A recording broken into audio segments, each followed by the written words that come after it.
was diagnosed with glaucoma 2.5 years ago when I was 20. So glaucoma is an eye disease that actually there's a buildup of pressure in your eyes which leads to optic nerve damage and then vision loss.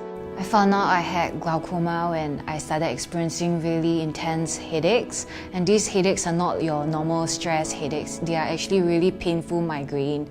And the migraines were so painful, I remembered I was actually really crying in pain on my bed, and I couldn't even open my eyes because looking at bright light was so painful. And then one morning I woke up, I realized that actually half of my left eye, a good amount of my eyesight on my left eye was completely black, and the closest person next to me was my then boyfriend. So I actually covered my right eye, and then I realized that he was completely gone. So I went to the Singapore National Eye Centre to get my eyes checked, and I realized that this juvenile glaucoma is actually not common between people our age, but actually people much older, between ages of 40 and above.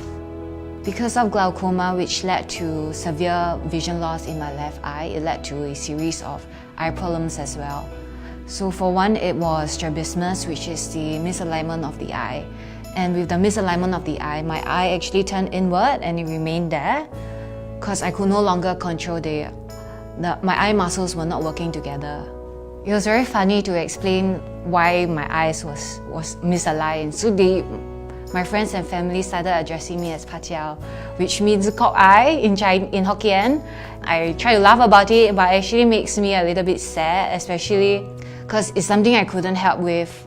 So I had a hard time looking at people when I started talking, when people look at me in the eye. And for a good 6 months, I didn't look at myself in the mirror because it was very hard to face myself in the mirror anymore. The hospital bills for the surgery was very high, which meant that my father had to come cover the costs.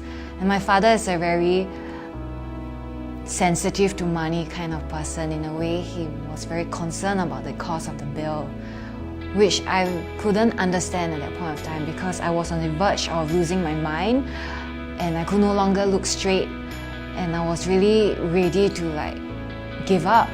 And then here he was more concerned about that rather than how I was actually feeling and how I was handling everything.